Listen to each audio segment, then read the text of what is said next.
Hello, si tu es nouveau sur la chaîne, bienvenue. N'oublie pas de t'abonner, de laisser un commentaire. Je m'appelle Yael, j'ai 27 ans et j'adore parler des développement personnel, comment avancer dans sa vie et avoir confiance en soi. Donc tu es la bienvenue et c'est parti pour la vidéo.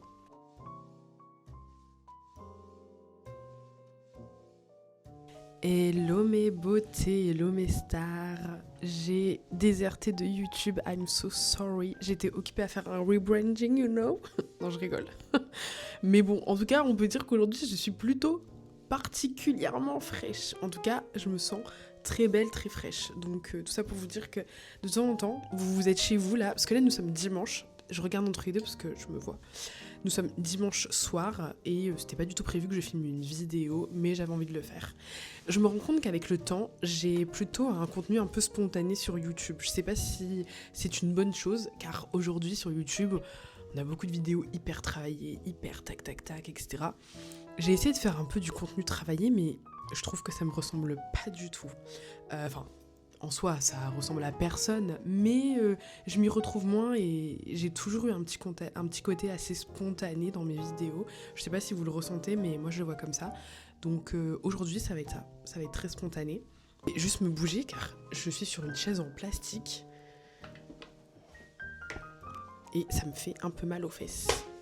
Aujourd'hui, j'avais envie de vous parler en fait de toutes les choses que j'aurais voulu savoir ou en tout cas que j'aimerais partager à des jeunes filles ou même à des femmes, peu importe l'âge, mais des choses dont je me suis rendu compte récemment et qui m'ont un peu bousillé une partie, on va dire, des fois de ma pas de mon adolescence slash début de la vingtaine, qui me bousille des fois encore en ce moment, mais j'aimerais bien partager ça avec vous car je trouve que c'est trop dommage en fait. Tout d'abord, je voulais dire une chose, c'est que désolée si ça va dans tous les sens. C'est normal de décevoir les personnes et de décevoir votre famille, vos amis. Pendant un temps, mais vraiment pendant un long moment, je pensais que je devais rendre fière mes amis, ma famille, tout le monde. Je pensais que tout le monde devait être fier de moi en mode ouais, Yael, elle est là, Yael, elle gère, etc. Et je me suis rendu compte qu'avec le temps, je ne faisais pas vraiment des choix pour moi. J'ai fait des choix pour les autres et j'ai fait des choix pour voir les autres, pour voir une certaine approbation finalement du monde extérieur, de ma famille ou d'amis ou de peut-être d'inconnus, hein, évidemment. Et c'est aujourd'hui, 27 ans, parce que j'ai eu 27 ans il y a 2 mois bientôt. C'est aujourd'hui que je me rends compte que ça ne sert strictement à rien en fait. J'ai voulu rendre fiers mes parents, avec les études, avec mes choix, etc. Mais en fait, je me suis rendu compte qu'en voulant rendre fiers les autres, moi, ça me mettait juste dans un état de déprime, de mal-être profond, car finalement, je ne faisais pas les choix pour moi, mais pour les autres, et pour ce que les autres allaient pouvoir dire de moi, ce que ma famille allait pouvoir dire, etc. Ah, on est fiers de toi, etc. C'est bien, hein, évidemment. Mais aujourd'hui, je me rends compte que je m'en fiche, en fait. Et j'aurais dû même, entre guillemets, hein, peut-être plus les décevoir, parce que j'aurais tenté plus de choses et je me serais moins bridée en me disant ah mais non mes parents ne voudront pas, etc. Évidemment on sait que les parents veulent le meilleur pour nous, hein, bien évidemment ils veulent le meilleur pour nous mais de leur prisme. Moi j'avais plutôt une famille où c'était bah voilà les grosses études, hein, vous savez. Surtout voilà chez nous dans les familles africaines bah voilà c'est tout de suite voilà t'es médecin, avocat, comptable, enfin en tout cas expert comptable, t'apprends un métier. Et honnêtement, j'ai essayé, mais c'était pas pour moi. J'avais fait une année de comptabilité, mais ça n'avait pas matché. Enfin, en tout cas avec la personne que j'étais. Et je pense qu'il y avait un ensemble aussi, parce que j'étais dans un contexte familial qui était assez particulier. Mais bon, bref. Tout ça pour dire que c'est normal de décevoir vos parents et vous allez les décevoir. Moi, je les ai déçus. Ils n'ont pas été d'accord avec mes choix. Voilà, après c'est comme ça, c'est la vie, ça te forge. Et en même temps, tes parents aussi comprennent que bah, toi-même, t'es une personne à part entière et que tu peux pas penser comme eux, tu veux pas faire comme eux ils veulent pour toi parce que toi aussi t'as tes choix, t'es là, t'es sur Terre, tu veux faire tes trucs, tout simplement, voilà. Donc tu vas décevoir tes parents, tu vas décevoir tes amis parce que c'est la vie, vous n'allez pas forcément vous entendre sur tout et parfois vous discutez pas assez, on ne discute pas assez, on comprend pas assez les choses et tu vas poser des actes qui vont te sembler bien, mais vu que c'est ton prisme à toi, bah, l'autre en face va peut-être être déçu, ça va peut-être le vexer, etc. Mais tu peux pas le savoir. Et j'ajouterai également aussi une chose dans toutes les choses que j'aurais voulu savoir, etc. En amour, nous exigeons de l'autre d'être dans la communication. Nous voulons qu'il communique. Nous voulons une communication, une relation dans laquelle on va pouvoir communiquer, etc. On le dit toujours, oui, la base d'une relation saine, c'est la communication. Je suis d'accord. On en parle toujours pour l'amour, mais on oublie d'en parler pour nos proches, pour notre famille, pour nos amis, en fait. Voilà, t'es en couple avec un homme, une femme, peu importe. On dit toujours, oui, il faut communiquer, c'est très bien. Mais je pense qu'on devrait aussi mettre cette règle au premier plan dans nos relations amicales. Dans nos relations amicales et familiales, parce que je pense que ça éviterait beaucoup de dégâts. Aujourd'hui, je prends beaucoup de recul sur ce que j'ai, sur ma vie, sur qui je suis, mes amis, etc., tout ce que j'ai pu faire, et je me rends compte que j'ai des amis que j'ai perdus, clairement, des amitiés qui se sont arrêtées par manque de communication, et aussi par, par égoïsme pur, et par manque de se mettre à la place de l'autre, vous voyez. J'avais une amie qui avait arrêté ses études en cours de route, et honnêtement, j'avoue que moi je comprenais pas. J'étais en mode mais pourquoi t'arrêtes tes études maintenant, etc. On est sur la fin, tu devrais continuer, etc. Mais en fait, j'ai pas compris à cette époque qu'elle était peut-être dans un profond mal-être et qu'elle en pouvait plus, en fait, que psychologiquement, elle pouvait plus. Et moi, pour moi, c'était tellement... On m'avait tellement inculqué, parce que je me base aussi sur, l'éducation que j'ai pu avoir. Et dans l'éducation que j'ai eue, c'était vraiment, oui, les études, c'est important, il faut continuer, machin et tout. Et elle, je comprenais pas pourquoi elle a arrêté. Pour moi, c'était like, waouh, t'es crazy, en fait. Je me dis, mais tes parents, ils vont te dire quoi? Toi, moi, je dis à mes parents, ouais, j'arrête mes études.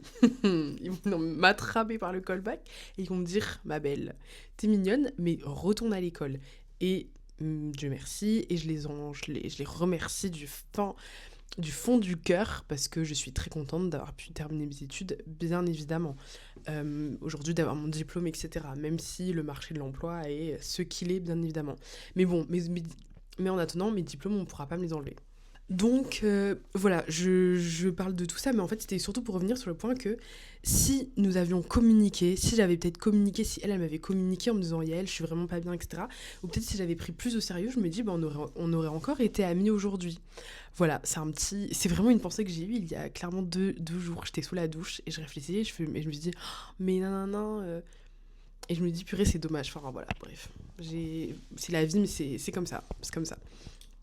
Bref, donc, ça fait partie des choses que j'aurais peut-être aimé savoir, je ne sais pas, mais en tout cas que j'ai pu apprendre à mes dépens, car la vie c'est comme ça, on pourra vous prévenir, vous dire tout ce que vous voulez, il y a des choses que vous allez apprendre à vos dépens, parce que c'est comme ça en fait, tout simplement. On peut te prévenir de plein de choses, mais tant que tu n'es pas dans la situation, tu peux pas comprendre. Comme un dicton, je sais pas d'où ça vient, mais c'est ma mère qui le dit tout le temps, elle me dit toujours, les conséquences chicotent plus que les conseils. Voilà, d'accord ? Tu as bien entendu, les conséquences chicotent plus que les conseils. Donc, on est là, on va pouvoir te donner des conseils, etc. Tu vas faire ton truc, tu vas pas vouloir écouter, les conséquences vont arriver et là tu vas sentir. donc bon, voilà, en tout cas, c'est des choses que j'ai pu comprendre. Autre chose que j'aurais aimé un peu plus savoir, c'est que... Avant de se mettre avec quelqu'un, avant de se mettre en couple, il est important de bien se connaître. De bien se connaître et de pas y aller tête baissée. Quand on est jeune, on pense que voilà, on y va, tac, tac, tac, et tout trop bien. Il y a des couples évidemment qui se sont rencontrés très jeunes et qui sont encore ensemble, bien évidemment. Mais aujourd'hui, quand tu es un homme ou une femme établie, c'est pas pareil. Parce que tu sais un peu plus ce que tu veux, ce que tu souhaites, quels sont tes standards. Et aujourd'hui, il y a beaucoup de filles qui oublient tout ça. On veut si des fois les standards des personnes des fois sont sont très superficiels. Je veux qu'il gagne autant, je veux qu'il fasse ça dans la vie, je veux qu'il ait une voiture, je veux qu'il ait déjà un appartement. Mais toi-même, est-ce que tu as tout ça? Parce qu'avant de vouloir exiger des choses auprès des autres, travaille d'abord sur toi, car ta priorité devrait être toi.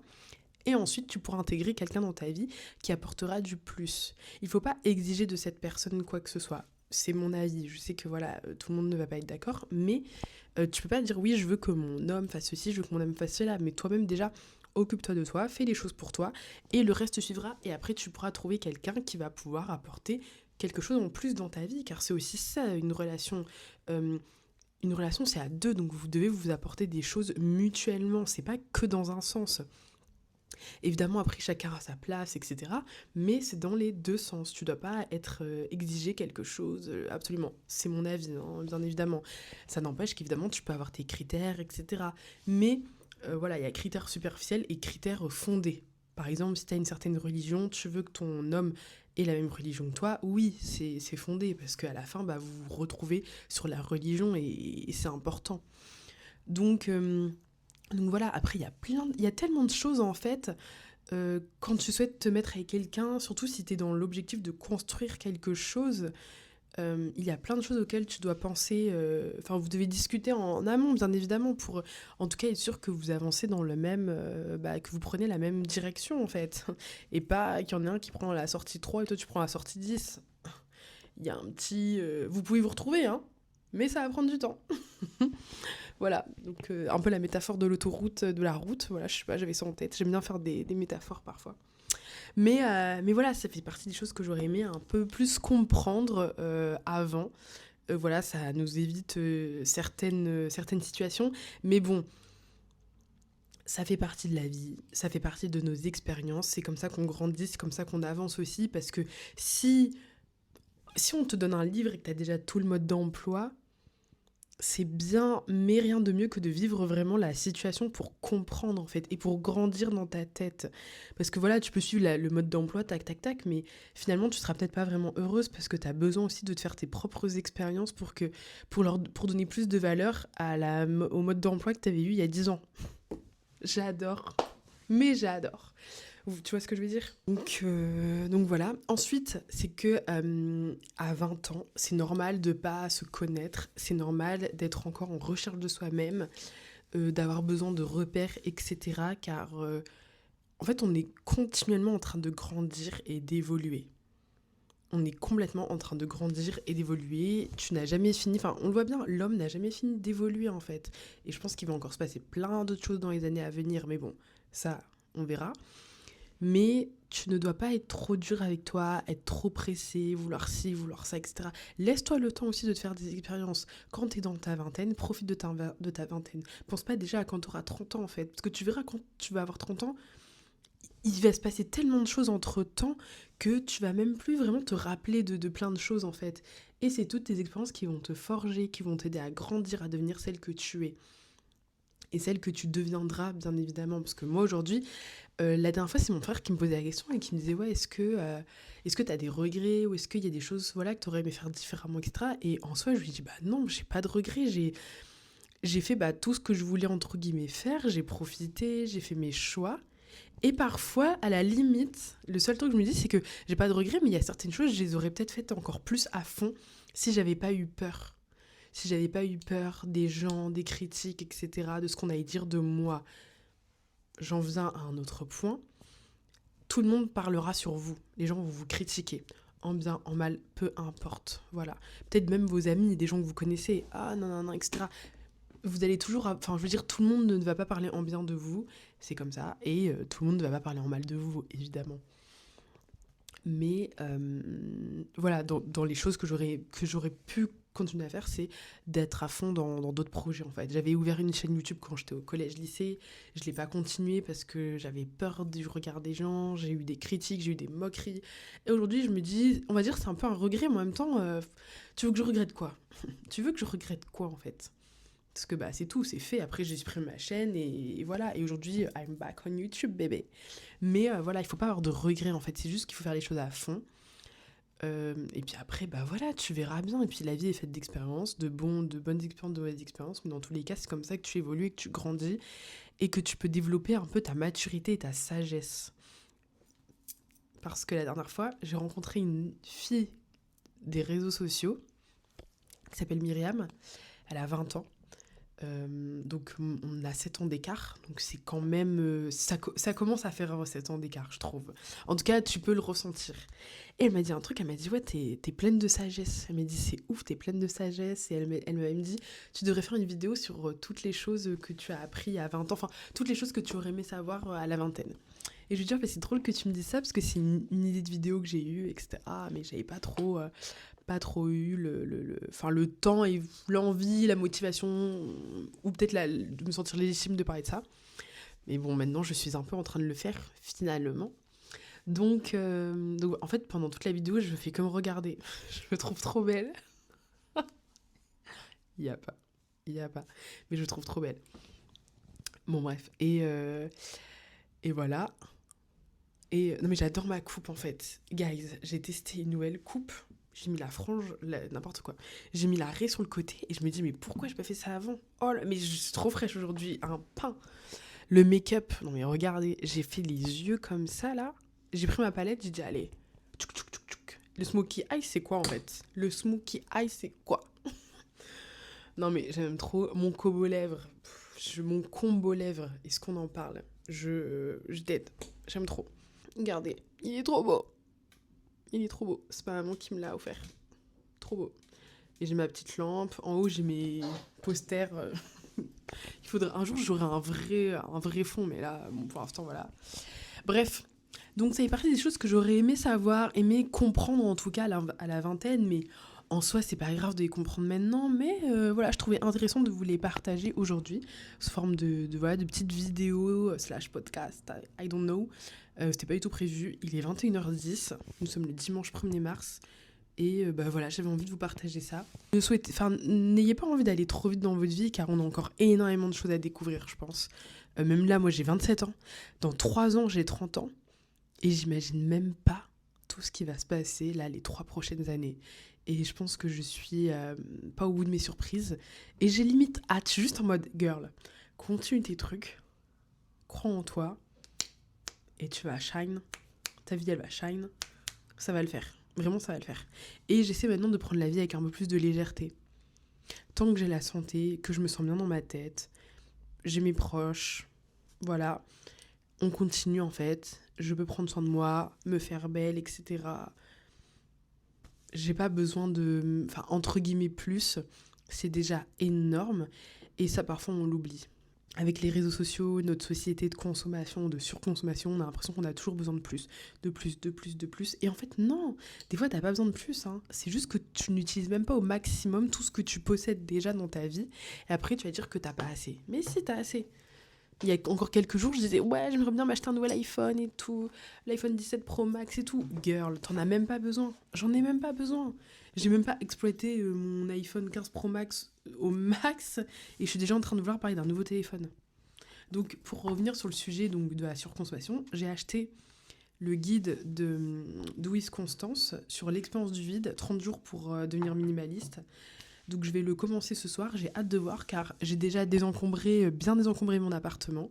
J'ai vendu plein de choses, guys. J'ai encore beaucoup de vêtements à vendre, mais en ce moment, j'arrive pas à vendre là sur Vinted. Si jamais ça vous intéresse, mon Vinted, c'est Ita Babe. Voilà. Si jamais. J'ai du mal à envoyer les colis à l'heure. Je suis désolée, je préfère le dire d'avance avant qu'on dise ouais, non, j'ai du mal. Ça m'est déjà arrivé de demander à la personne de rallonger parce que j'ai la flemme d'envoyer les colis, mais bon, je pense que je ne suis pas la seule. Et je négocie. On peut négocier. T'inquiète. Voilà, je vais commencer le livre sur l'expérience du vide pour voilà un peu désencombrer mon appartement. J'ai déjà commencé, j'ai déjà plein de choses qui sont parties et j'en suis ravie. Ça m'a fait énormément de bien à la tête. Surtout à la tête parce que aujourd'hui aussi quand tu rentres chez toi, l'importance de ton environnement, tu dois avoir un environnement propre et sain. Quand tu rentres chez toi, tu dois pas avoir mal à la tête parce que tu as plein d'affaires. Parce qu'en fait, tu vas jamais te reposer. On oublie que la charge mentale, c'est pas juste les petites choses qu'est-ce qu'on doit faire, machin et tout. Des fois, la charge mentale, c'est de voir un désordre que tu as accumulé sur ton canapé parce que tu as une pile de vêtements, en fait. C'est ça aussi, la charge mentale. Donc, tu vas me faire le plaisir de ranger ton appartement, de ranger ta chambre. Quand on te dit, ouais, range ta chambre, range ceci... Des fois, ça te saoule, mais je t'assure que tu vas encore plus comprendre l'importance d'avoir un chez-soi rangé. Quand tu travailles, quand tu as plein de choses à faire, et tout, et que tu rentres chez toi, c'est brouillon. Non, guys, tu peux pas. Tu peux pas. Moi, là, ça fait 2-3 semaines que je veux faire du contenu. Je sais pas comment vous expliquer, je veux bien reprendre le contenu. Là, sur YouTube, j'ai retrouvé une régularité. Bon, là, ça fait 2-3 semaines que j'ai pas posté, mais je reste régulière comparé à l'année dernière. Enfin, comparé, en tout cas, il y a un certain moment. Mais sauf que je rentrais chez moi, de 1, j'étais fatiguée, et de 2, surtout, mon appartement était tellement en désordre que je n'avais même pas envie de filmer.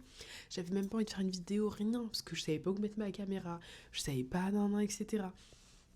Mais là, c'est bon, j'ai trouvé. Là, j'ai mon petit spot, j'adore. Donc, Rangez les choses, vous le faites pour vous d'abord, pas pour votre maman qui vous a dit de ranger ou parce que vous allez recevoir des amis dans votre appart. Vous le faites d'abord pour vous. La première chose que vous devez faire, c'est vous respecter. Et pour se respecter, il faut faire attention à soi. Il faut ranger son environnement. Il faut manger sain, faire du sport. Parce que si tu ne le fais pas, il n'y a personne qui va le faire à ta place. Tout le monde pourra te dire oui, si tu faisais ci, tu faisais ça. Mais en soi, tu le fais pour toi. Tu ne dois même pas attendre que quelqu'un te le dise. Quand tu es plus jeune, ça se comprend parce qu'on n'a pas en fait on se rend pas compte de l'impact que ça a. Mais quand tu grandis, en fait, t'as envie d'être dans ton havre de paix. Moi, j'aime trop être dans mon appart, j'aime trop être chez moi, j'aime bien, vraiment, je suis trop bien chez moi. Et là, le fait d'avoir encore plus rangé, donné des affaires, etc., c'est vraiment mon havre de paix. C'est vraiment mon havre de paix. Là, demain, je vais au travail, mais j'ai pas envie. J'ai envie de rester chez moi, de faire mes petits trucs et tout. Non, non. Moi aussi, j'aime bien rester chez moi. Mais voilà, je trouve limite, je suis déjà en train de me dire, j'ai hâte que la journée se termine pour être chez moi. Bon, ça, c'est pas normal, je crois. Mais bon, c'est un autre sujet, un autre débat. Donc, prenez soin de vous. Faites attention à vous. Voici, moi, mes petits conseils, en tout cas, les petites choses que j'aurais aimé savoir. Si vous avez d'autres choses à partager, n'hésitez pas, les commentaires sont ouverts pour cela. Et je vous souhaite une très bonne semaine lorsque vous verrez cette vidéo, une très bonne soirée, peu importe, une bonne journée, une bonne nuit. Faites attention à vous, prenez soin de vous, mangez vos fibres, mangez vos protéines, ok. On fait attention à sa skincare, on dort et surtout, on boit de l'eau. D'accord mes stars? Je vous fais de gros bisous. N'oubliez pas de vous abonner, de liker et de me laisser un petit commentaire. Et je vous dis à bientôt. Gros bisous.